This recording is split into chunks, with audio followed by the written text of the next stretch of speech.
I knew I was done the second I saw the reflection in that glass wall, me standing there in my worn blazer, clutching a notebook, and him, sprawled in the CEO's chair like he'd been born into it. The kid wasn't even the CEO. He was the CEO's nephew, freshly imported from whatever frat house he'd been haunting, and apparently he thought running a 15-year veteran out the door was his rite of passage.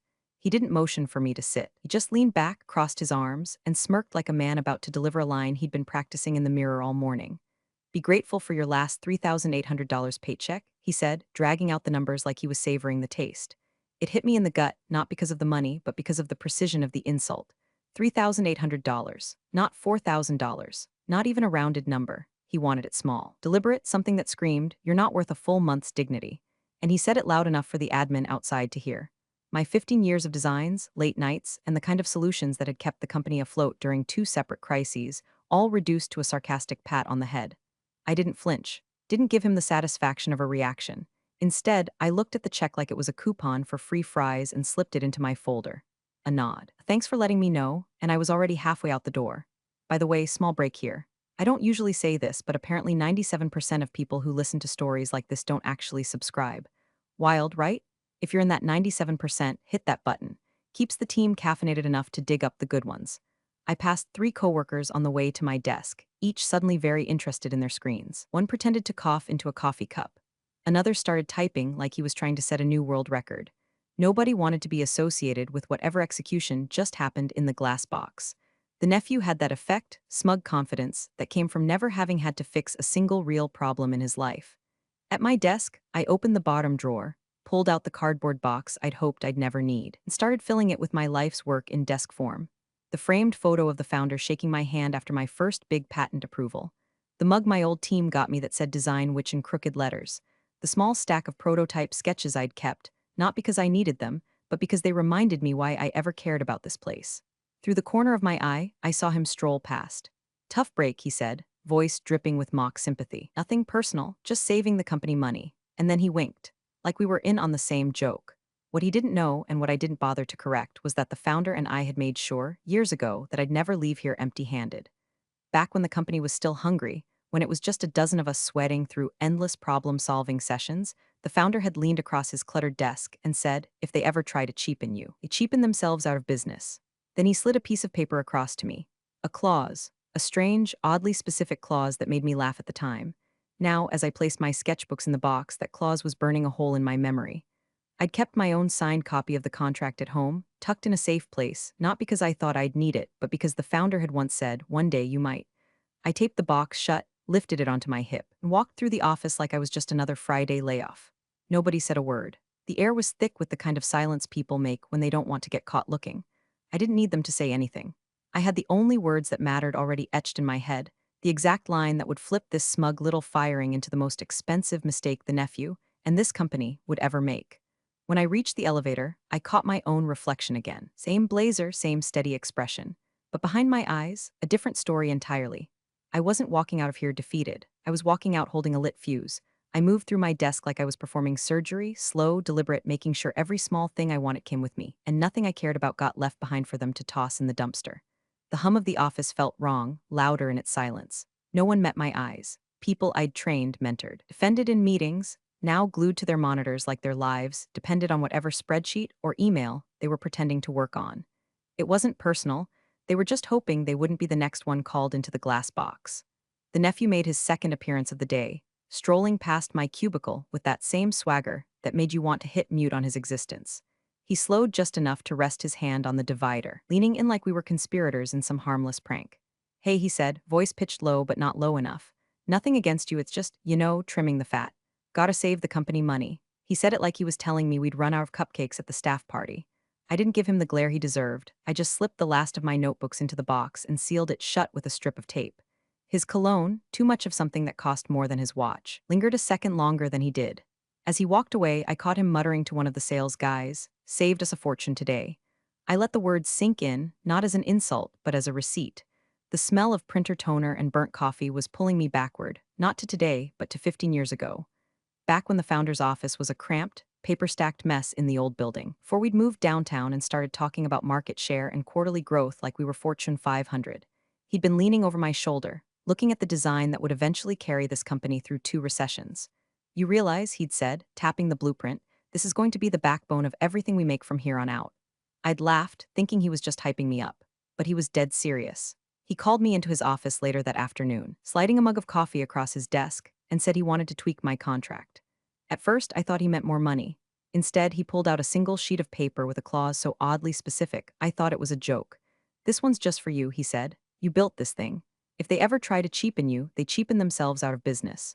We'd both laugh then, not realizing how sharp that line would sound echoing in my head 15 years later. I'd signed it without hesitation, figuring it was just a founder's sentimental gesture. But as I stood there now, with a cardboard box under my arm and the nephew's smug little cost-saving victory ringing in my ears, that clause felt less like sentiment and more like a loaded weapon I'd been carrying without knowing it.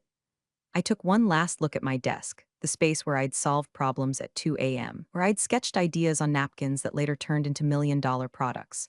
It was stripped bare now, just beige laminate and a tangle of cables. They'd think I was walking out quietly. They'd think this was over. But the truth was, I'd already started writing the ending in my head. And when it came, it wouldn't be quiet. It would be expensive. I didn't look back when the elevator doors closed. By the time I hit the parking garage, the office was already just a stale memory I'd be erasing soon enough. The box of my things sat on the passenger seat, seatbelt strapped across it like I was driving home with something fragile. In a way, I was. The air outside was cold enough to bite, and I let the silence of the drive settle in, only the low hum of the engine filling the space where all the fake sympathy and half-hearted goodbyes had been.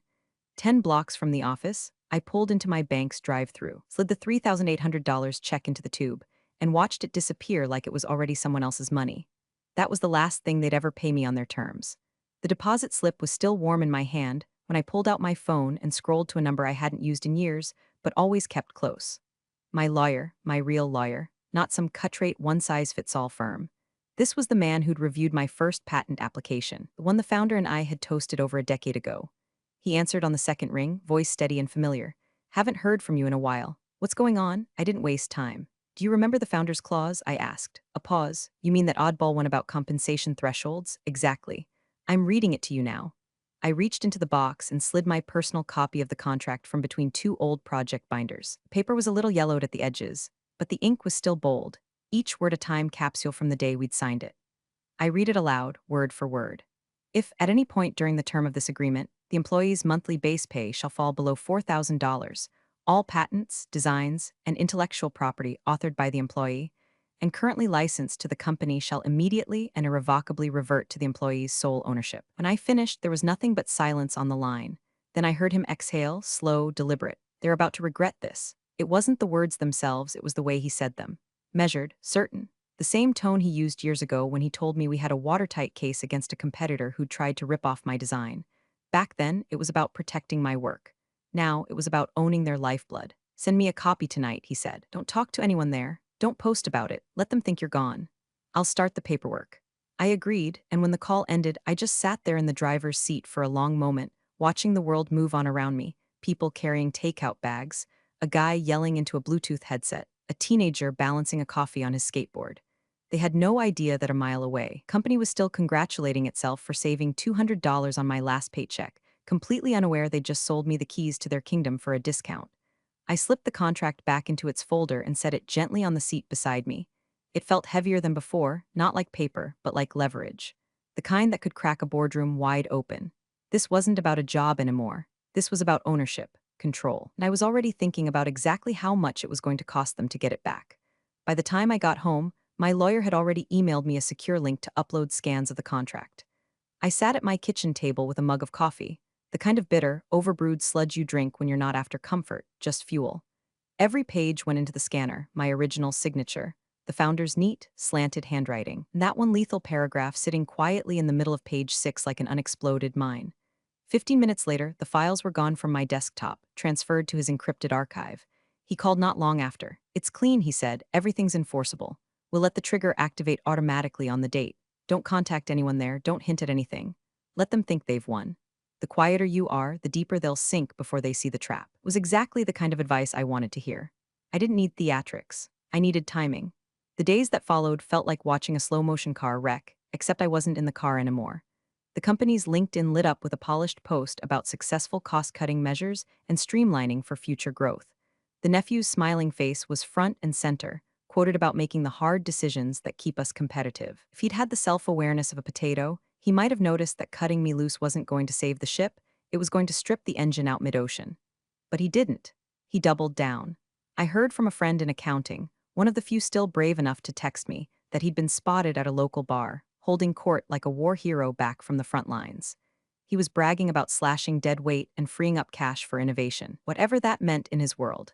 At one point, he apparently toasted the table with a whiskey glass and said, "Some people are replaceable. You just have to be the one willing to do it." Every word out of his mouth was digging him deeper. Not just with me, but with anyone who might eventually sit across from him in a boardroom when this all came crashing down. I didn't need to respond. I didn't need to defend myself. The beauty of a trap like this is that you let your opponent build their own walls, and then you make sure the exit is locked from your side. Meanwhile, my lawyer worked in the background like a chess player setting up a checkmate no one else could see coming. He drafted the patent reversion filings, the licensing fee schedule, even the retroactive invoice for continued use of my designs once the clause took effect. It was all dated, numbered, and ready to drop the moment the calendar rolled over. From the outside, it probably looked like I'd vanished. No angry posts, no calls to old colleagues, no rumors about a lawsuit. I was a ghost and they thought ghosts didn't bite. But I was watching every post, every smug update, every tone-deaf celebration. And the satisfaction in staying silent was its own reward, because I knew what they didn't. The second that clause triggered, their cost-cutting success would be the most expensive mistake in the company's history. The morning it happened, I woke up before my alarm. No anxiety, no dread, just that quiet alertness you get when you know something important is about to land in your lap. The date on my phone stared back at me like a finish line: 30 days since the $3,800 paycheck. 30 days since the nephew's smirk. 30 days since they unknowingly reached under their own foundation and loosened the load-bearing bolts. By mid-morning, my lawyer called. His voice had that almost playful calm I'd only heard once before, back when we'd won a patent dispute so decisively that the other side's lawyers didn't even bother showing up to the final hearing. "It's done," he said. "The clause is active. Everything on that list, the patents, the designs, the derivative works, it's all back under your sole ownership. I've filed the formal notice with the patent office, and they've acknowledged receipt. Legally speaking, they don't own the backbone of their business anymore." I leaned back in my chair, staring at the sunlight pouring across my kitchen floor. For a second, I almost laughed, not because it was funny, but because of how absurdly clean the whole thing was.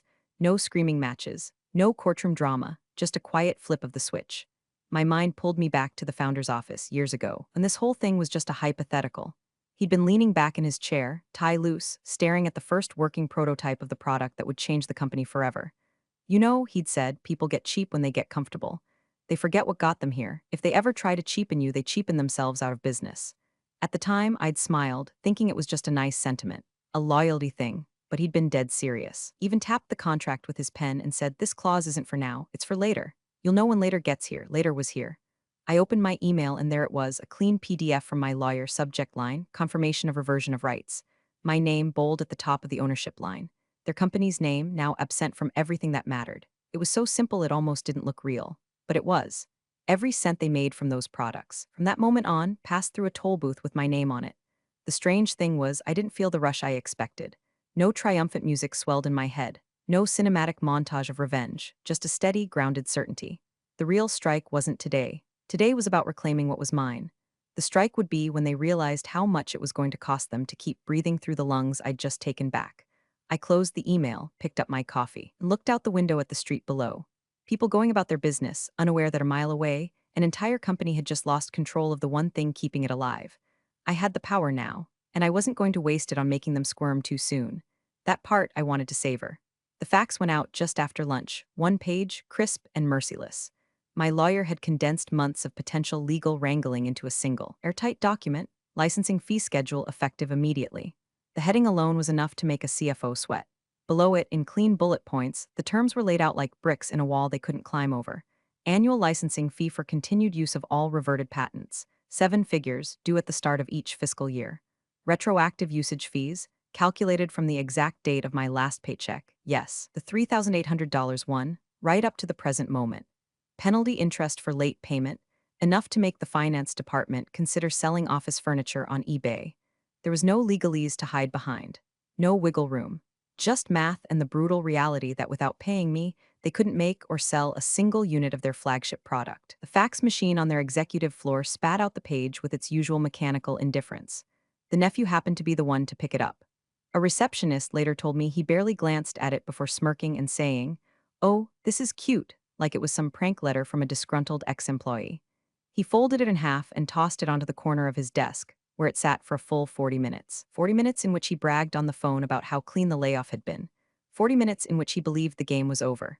Then the phone on his desk rang, direct line from the board chairman's office. Not his uncle, the CEO, the chairman, the man who'd been in the room with the founder when my clause was written all those years ago. "Bring that fax to me," the chairman said, his voice flat. The nephew, probably thinking it was a courtesy meeting, strolled down the hall with the paper dangling from his fingers. A junior assistant walking by swore she heard the door slam shut behind him. 10 minutes later, she heard raised voices. The chairman wasn't yelling, he didn't need to.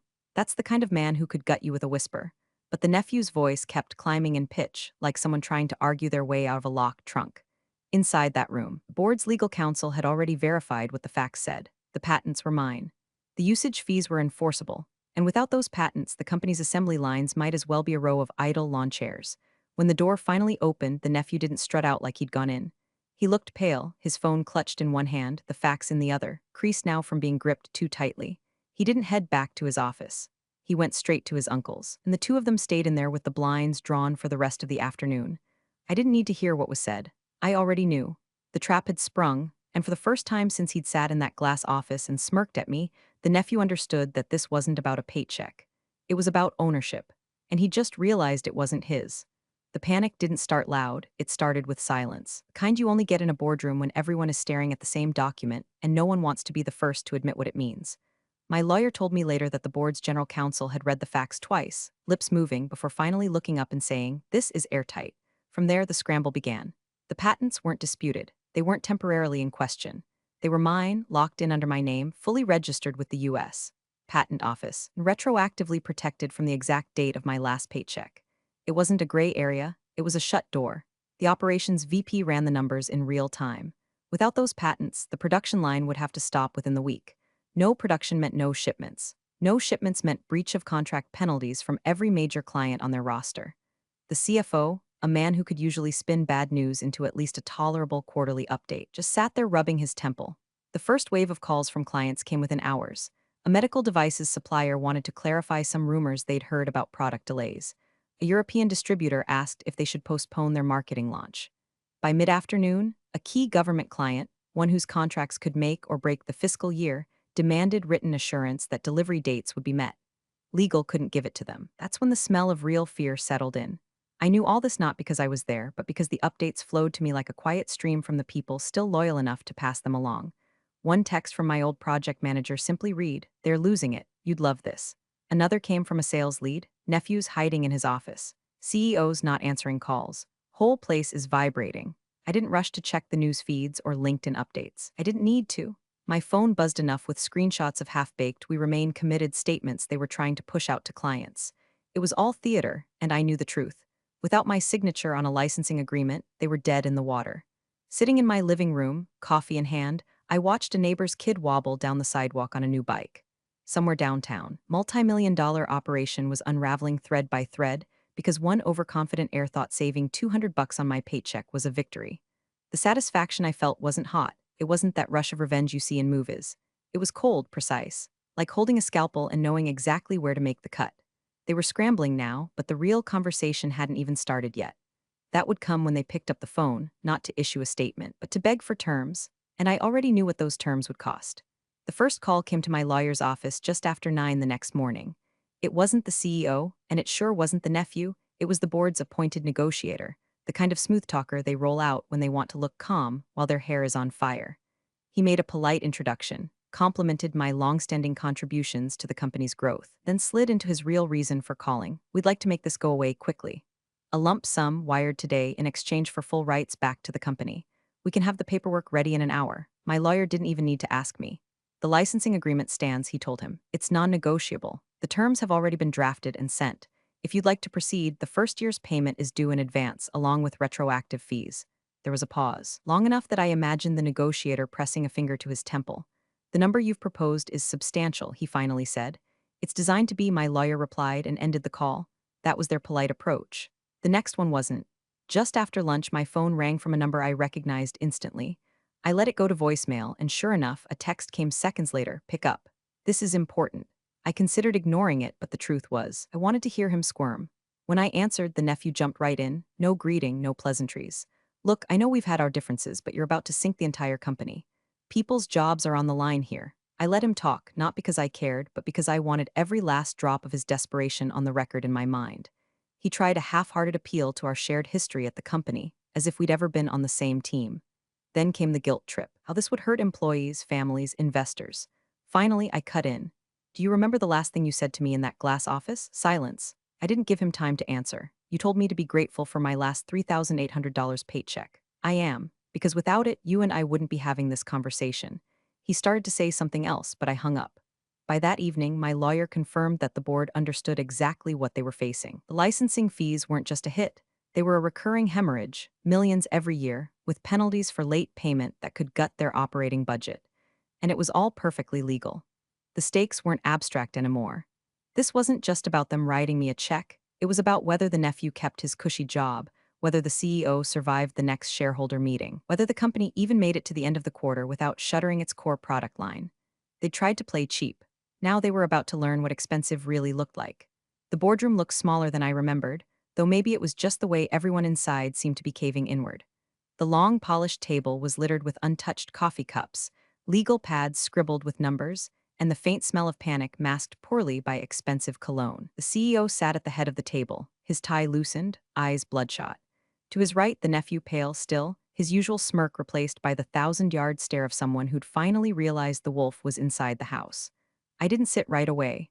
I let the room take me in, the click of my heels against the floor the only sound. They'd expected my lawyer alone. Instead, they got me calm, composed, holding a slim leather folder like it was the fuse to their last stick of dynamite. Let's make this quick, I said, sliding the folder to the center of the table. Inside, the licensing agreement, the real one, the one that made their lump sum offer look like a kid's lemonade stand. Annual licensing fees, I began, my voice steady, in the low seven figures, paid in advance each fiscal year. Retroactive usage fees starting from the date of my last paycheck. Interest already calculated.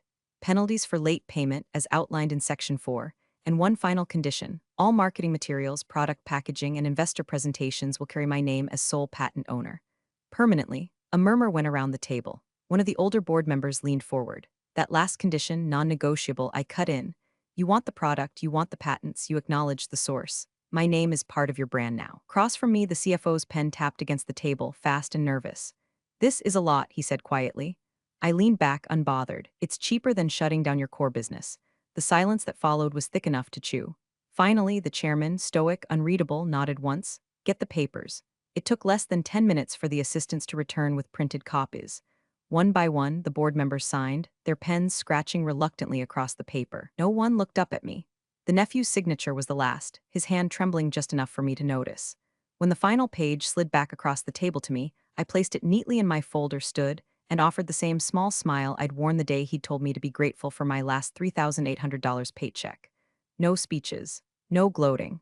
I turned, walked to the door, and left them sitting in the stale air of their own making. By the time I reached the elevator, the deal was already binding. And as the doors slid shut, I realized I wasn't just walking away with my patents, I was walking away owning the part of them they couldn't operate without. The same part they'd once thought was replaceable. Thanks for watching, you cubicle warriors. Hit that subscribe button. Unless you're my old boss, then you're on your own. Revenge of the coffee pot strikes again.